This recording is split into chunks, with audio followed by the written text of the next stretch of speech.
Also available on PC and Microsoft Xbox One. Luciano Howard: it's safe to say that Assassin's Creed is important to Ubisoft. Arguably this is their key franchise and as such something they want to look after, develop and sustain over many years. It debuted in 2007, which in the world of video games is a long time ago, but between then and 2015 when the last main title was released, Assassin's Creed Syndicate, there have been 8 releases in total, 9, if you include Rogue. That's a lot of games in not very many years in absolute terms. To make this happen, Ubisoft leveraged all their studios and all their resources, often having multiple teams globally working on any one title, each adding a bit of the game or updating a mechanic, and on the whole it worked. The first game garnered a decent reception but had much room for improvement. The next 3, following the series' still favorite protagonist, Ezio Auditore, nailed it and really made the series. Assassin's Creed 3 tried hard but tired in the late game. Black Flag had pirates and the sea, and then Unity arrived. It was a fine game but broken. It was the first entry on the current generation of consoles and the brand suffered. Ubisoft suffered. Something had to change, so they announced that after the release of Syndicate in 2015 there would be a break in the yearly cycle, which brings us to 2017's Assassin's Creed Origins. The different approach has enabled the development team to make bigger changes to the game than would otherwise have been possible. What has resulted is an enthralling and engaging episode in the Assassin's Creed series, one which is very much a Creed game for long-standing fans to enjoy, but also one which is rebuilt from the ground up and very clearly not an Assassin's Creed game, too. Let's go back to the start. Assassin's Creed Origins is set in the Hellenistic Ptolemaic kingdom during the reign of Pharaoh Ptolemy XIII circa 50 BCE. Basically we're in ancient Egypt in the time of Cleopatra, Julius Caesar and the already decaying pyramids of Giza. It's the furthest back in time we've gone in this series, and the title indicates what the player might learn about the Creed as they make their way through the twists and the turns of the narrative created by Ubisoft Montreal. You are Bayek, an Egyptian Medjay sheriff, leader on the trail of vengeance in partnership with his wife Aya, both driven by a shared personal tragedy. You are not part of the Assassin's Creed, it doesn't exist. A busy image, much like the game itself. There is always something to do. Immediately evident is the welcome and wholesale update to the combat system. Brought into the modern world, we now have a holistic third-person mechanic. You can carry a melee weapon of choice, be it sword, mace, spear or so on. The decision will be made based on your preference. I am a fan of swords regardless of the situation, but what you have in your inventory will obviously play a part, and there will perhaps be a context-sensitive decision, i.e. should you have multiple opponents you might choose a longer weapon to easier enable keeping them at bay, whereas only on one might preclude a choice of regular sword so you can get in close. In addition to the melee weapon, you have shields unless you're dual-wielding, and with that the opportunity to block or indeed parry. Parrying can be extremely powerful if executed well with the correct timing, defending against an attack and creating an opening for a flurry of hits. The timing is hard to master though, especially as it depends on both the attack from the enemy and their weapon of choice. There is, of course, an option to dodge as well, and ranged weapons should you prefer. In this Assassin's Creed, open combat is much more regular than in previous iterations. Thinking back to the other games, the structure used to be that from chapter to chapter you would complete multiple missions, each one leading up to the assassination of a significant character. Stealth would be encouraged, and rewarded in many cases. Here it seems to have been waylaid. Situations and levels are laid out in such a way that it's nigh impossible to get to a target unidentified.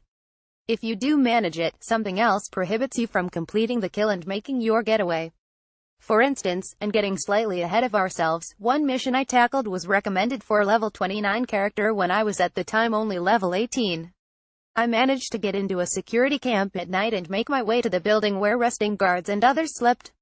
I located my target, asleep and unguarded in a room all alone.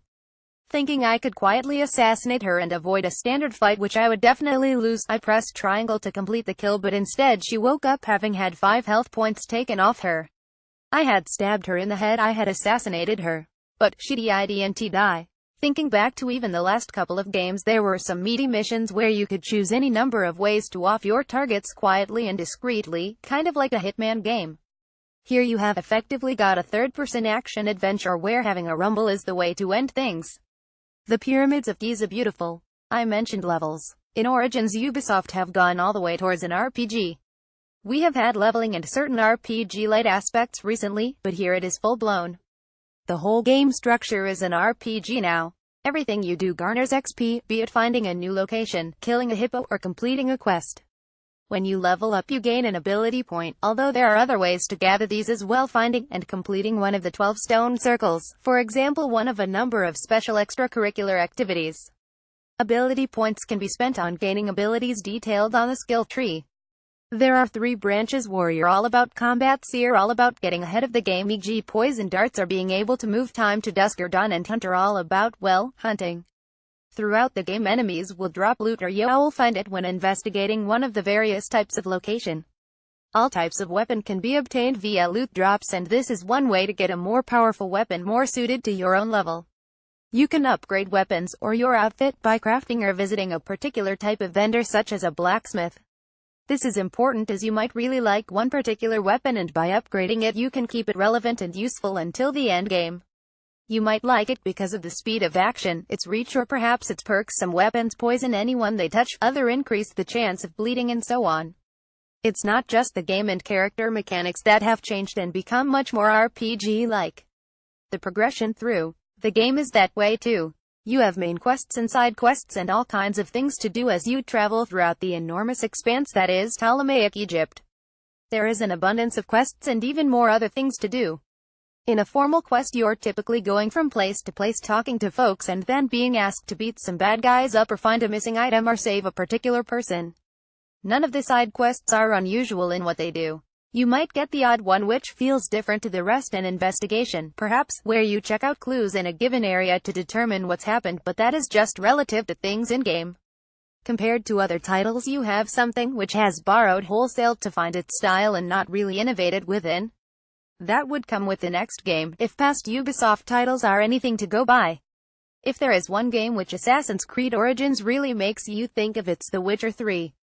The whole game is a homage to that, the way you gather quests, progress, entertain yourself on your travels around a giant map, and how you prepare your character for the travails ahead. It's just not as strong as that game, but very little is. Yes, you can climb them, and yes, you can also surf down them. It's not only The Witcher that this game has learned from. Destiny is another very strong influence. You have the menus, which are navigated by movement of a circular reticule and long pressing when you wish to choose a particular option. There are daily quests and a special vendor who moves around and you'll want to visit regularly for your chance at getting a legendary or rare weapon. It's not surprising that Ubisoft has looked around as the biggest and best games of the past few years to enable their build of this latest Creed game, but it is perhaps surprising where some of that inspiration has specifically come from. Assassin's Creed Origins is a really enjoyable game. It is ginormous, it looks brilliantly pretty, it has masses of proper quests and all kinds of fun things to do in between, be it avenge a fellow gamer's death, raid a tomb not quite like Lara, or an Ezio's past adventures alas, or kill that dastardly lion. The map is all open from the start, even if much of what you can do in a given area isn't. That's part of the problem. You need to choose what to do according to the level you're at, and there is no way around this.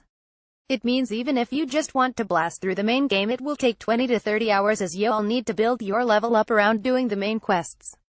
It is unavoidably a grind.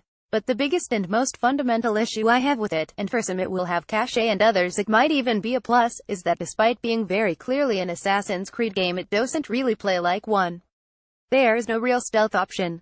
There's no proper assassination. There is no chance to fully sync with a memory, only pass or fail now. It's a million miles away from what this series used to be. It's a wonderfully enjoyable game, but it's a seriously different one to what you'd perhaps expect, or want. Here's hoping that with the next one the developers remember what an assassin is and build that, and if they do then we'll have a seriously high quality game on our hands.